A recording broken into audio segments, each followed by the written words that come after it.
الورد والياسمين. طبعا لازم نقول كده، لازم نقول كده ليه؟ عشان شم النسيم، يبقى ياسمين وشم النسيم. ماشي يا عم، يلا بينا نشوف هنعمل ايه. هنعمل ايه يا ايه؟ لازم يا جماعه مربوط بشم النسيم، ومعرفش ايه اللي ربطه يعني. الفول المقيلي، والناس كتير هتقول لي ايه هو الفول المقيلي؟ هقول لهم الفول اللي بيتباع مع بتاع الترمس على العربيات. تمام، يعني الناس لما بتروح تجيب قرطاس كده الترمس، اللي هو ما بقاش قرطاس دلوقتي، بقى اكياس كده صغيره او اطباق. نرجع لورا الخلف كده شويه، هنعمله ايه؟ قرطاس الترمس، اللي هو الورق ده اللي بيتعمل كده، ده عارفينه؟ الراجل في الاخر بيقوم يحسه كده المهم مش عايزه اعرفكم. يا جماعه طبعا الحاجات دي بتتعمل في البيت عادي، واحنا هنعملها باحسن طريقه، يعني زي بره بالظبط. تمام، فالنهارده معانا وصفتين. معانا الفول المقيلي، او فول شم النسيم، او فول العيد، او فول الترمس. تمام، زي ما هتسموه، زي ما بتسموه، انا معرفش في البلاد التانية بيسموه ايه. وهنعمل حمص الشام. طب ايه رابط حمص الشام؟ معرفش بقى، هتقولي لي الترمس، انا ما بحبش الترمس، فما عملتش ترمس بصراحه. انا شايفه ان هي املاح على الفاضي، اقعد اكل في املاح، فانا مش فحبيت بس اعمل الفول النهارده. ان شاء الله ابقى اعمل لكم وصفه الترمس مره تانية. هنعمل الفول وهنعمل حمص الشام بنفس الطريقه. وحمص الشام زيه زي العربيات بالظبط. تمام، فعايزين نشوف ونفتح دماغنا كده، ونفتح لايكاتنا وسكريبياتنا. بصوا ماليش دعوه كده، احنا عايزين نتشقلط كلنا كده ونعلي كده البتاع ده. هتقولي ايه البتاع ده؟ هقول لكم الفيديو ده. يلا بينا نشوف مع بعض، يلا بينا نشوف مع بعض. يا صباح الهنا، يا صباح الحب والسعادة والسرور، حبايب قلبي وحشتوني كتير من الفيديو اللي فات. طبعا زي ما شفتوا في المقدمة وزي ما انتم شايفين في الصورة كده بالمنظر ده، احنا عملنا يا جماعة الفول المقيلي والحلبسة او حمص الشام زي ما بنقوله ايه. يا سلام عليك يا ماما، ايديك الحلوه اللي بتعبي، الله عليك. هفتح لها عربيه يا جماعه، هفتح لها عربيه حمص الشام وفول مقيلي وترمس وحلبه. بصوا بقى، ان طبعا احنا كنا في شم النسيم وكده، وقلت بقى ايه، عملت الحاجات دي وقلت صورتها، وقلت لازم اشاركها مع ايه، مع حبايبي واخواتي واصحابي. دي الدقه يا جماعه، دقه الحلبسه. الله عليكي الله. طبعا ايه بقى، ايه اللي عايز بقى يزود شطه يحط اكسترا شطه، بس انت الحق بقك بقى، اوعى بقك يجري وانت تجري وراه. طبعا انا ايه، حاطه شطه معقوله، بحيث ان ايه مثلا ايه لو الاطفال او كده، بس طبعا مش اطفال صغيره خالص، مش 4 سنين يعني. مثلا 10 سنين او كده يعرفوا ياكلوه، يعني معقول. تمام، فاحنا جايين بقى كده واحده واحده، نسمي كده بسم الله ونصلي على الرسول ونشوف بقى هنعمل ايه. يلا بينا، يلا بينا. بصوا بقى يا جماعه، اول حاجه طبعا احنا هنعملها النهارده هي الفول.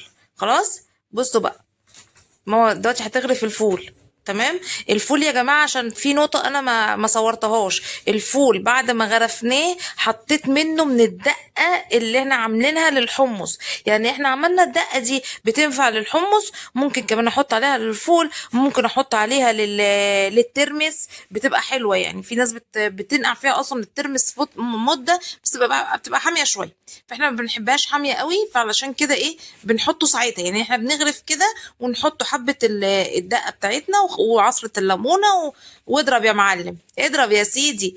بصوا بقى، الفول يا جماعة من أسهل ما يمكن. الراجل اللي انتوا بتروحوا تشتروا حبابي قد كده اهوت، قد الحبة دولت، ممكن يقول لك 15 20 جنيه. ما هو بتعصر الليمونه اهوت. طبعا ليه اجيبه بالمبلغ ده؟ ده انا عامله كل، يعني اقول لكم ايه، ب 10 جنيه فول يمكن او اقل كمان. تمام، وب 20 جنيه حمص. ربع كيلو تقريبا، كان ب 84 جنيه الكيلو. تمام، والحب بقى فصين الثوم، على مش عارفه شويه الميه، عشان حاجات، يعني حاجات اي كلام متواجده في اي بيت، ان ممكن احنا نعملها ومن يعني ما ندفعش فلوس فيها كتير، وصحيه وانضف من بره. بصوا بقى يا جماعه، احنا حاطين هنا ميه. تمام، وهنا الفول ده متنبت 4 ايام. يعني كل يوم واحنا نقيناه حطيناه في ميه. تمام، وبعد كده نغير عليه تاني يوم، بعد كده نغير عليه تالت يوم، بعد كده ميه عاديه، مش ميه من الحنفيه، عادي يعني، لحد ما بيطلع له ودنه كده من الجنب. تمام، 4 ايام 5 ايام مش هتزعلني، بس اهم حاجه ان احنا نغير عليها كل يوم. دي ربع معلقه شطه. تمام. طبعا شطه على حسب ما انت عايزه والله عايزه تولعي بق جوزك بقى وكده، حطي بقى، انا ماليش دعوه، انا ما قلتش حاجه، ماليش فيه. تمام. دي برضو ربع معلقه ملح. برضو الملح يا جماعه لو هتزودوا الكميه تزودوه، لو حابين حاجه احدق من كده انا عامله حاجه بالظبط. تمام. لو عايزين الحاجه بقى حادقه تزودوا شويه. بصوا يا جماعه ده استوى كده، هي ماما بتوريها لكم اهو.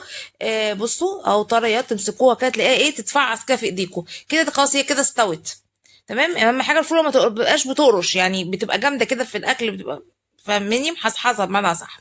تمام. شلناها بقى وحطينا ميه تانية نضيفه في حله تانية. وبرده الحمص منبتينه، بس مش منبتينه كتير، يعني ساعتين قبل ما نسلقه. تمام. وبعد كده سلقناه. على فكره الفول ما بيغيبش يا جماعه، الفول ما بيغيبش، يعني عشان طبعا منبتينه كام يوم فبياخد مثلا ايه زي ربع ساعه تلت ساعه كده، لكن الحمص هو اللي بيغيب شويه. بصوا بقى احنا سلقناه اهو وحطيناه على جنب، يعني حاطينه بيتسلق، يعني احنا مولعين عليه على النار اللي جوه. هنعمل بقى الدقه دول 6 فصوص توم على 3 كوبايات ميه. تمام. 3 كوبايات ميه و6 فصوص توم مدقوقين. خلاص. بصوا بقى دلوقتي هننزل بالصلصه. بطيئه ماما بطيئه، انا مش عارفه اعمل فيه إيه. عايزه اغيرها يا جماعه، مش عارفه اعمل ايه، انا مش عارفه اعمل ايه بصراحه، تعبت. اهو يا جماعه بصوا، عشان هي حطت المعلقه كتير، هي المفروض 4 معالق صلصه. تمام. هي حطينا 3 ونص لان هي كانت حاطه اول معلقه كتير جدا. طبعا برضو لو عايزه تزوديه وتحمريه اكتر ممكن تحطي ال4 مليانين. خلاص. بصوا اهي كده احنا حطينا ال3 ونص بس مليانين مليانين بذمه ربنا يعني. تمام. يلا بينا نكمل. قلب قلب قلب قلب قلب قلب قلب قلب. انا حاسه ان انا برغي صح، انا مش عارف، خايفه ان انتوا تزهقوا مني والله من الرغي ده، بس غصب عني. بصوا بقى دي نص معلقه شاي ملح. تمام. مش معلقه كبيره، نص معلقه شاي ملح، هنقيس كله بمعلقه الشاي دي. نص معلقه ملح. تمام. اهو نص معلقه كمون. كمون ناعم يا جماعه، كمون مطحون. تمام. انا بنعملوه في البيت، بنقوه ونحمصوه ونطحنوه في البيت، احنا بنجيبوش جاهز. تمام. زي ما انتم شايفين كده. وربع معلقه شطه. هو المفروض نص معلقه شطه، يعني الحق يتقال، بس انا حطيت ربع لان انا مش بنحب الحاجه الحاميه قوي. تمام. طبعا زي ما قلت لكم الدقه دي اتعملت تتحط على كل حاجه. دلوقتي كده بصوا هنحط بقى دلوقتي ايه ملح على الحمص، بنحطه بصوا نص معلقه ملح على الحمص. تمام. ليه بقى؟ علشان ما يستوي معانا، احنا زي اللحمه كده، فانت بتسويه الاول وخلاص، اخر حبه خالص، اخر يعني دقيقه كده على النار ياخد له غلوه بالملح. خلاص كده بقى نعبي بقى، نحط نص الكوبايه حمص مع كام معلقه ميه كده لحد يعني بصوا بسوى الحمص كده، تبقى الميه بسوى الحمص، ونزود بعد كده ايه الدقه بتاعتنا. تمام. اهو بصوا بقى نحطوا بقى ايه الدقه بقى، الله الله عليك يا سيدي يا سيدي يا سيدي، والله بص استاذه والله يا ايه. يا عايزه اقول لكم ما لحقش خطفناه خطف الحمص والفول، والله اتخطف كده خطيف. تمام. طبعا احنا كده غرفناه اهوت، بعد كده نعصر عليه عصره الليمون. تمام. الكوبايه زي كده تقريبا بتاخد نص ليمونه، طبعا حسب برضو ما الانسان بيحب الليمون، في ناس بتحب الليمون، لان انا عن نفسي بحب الحاجه مزه، فبحب احط ليمون كتير. اللي مش حابب قوي يحط يعني عصره كده ايه خفيفه، بس هي حلاوته بالليمون بصراحه. احنا كده شلنا الحله بتاعت الدقه، حطينا الحله بتاعت الفول.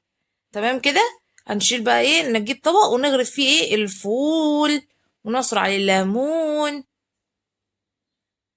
زي ما قلت لكم يا جماعه، انتوا ممكن تاخدوا من الدقه دي، هعيد تاني، تاخدوا من الدقه دي تحطوه على الفول.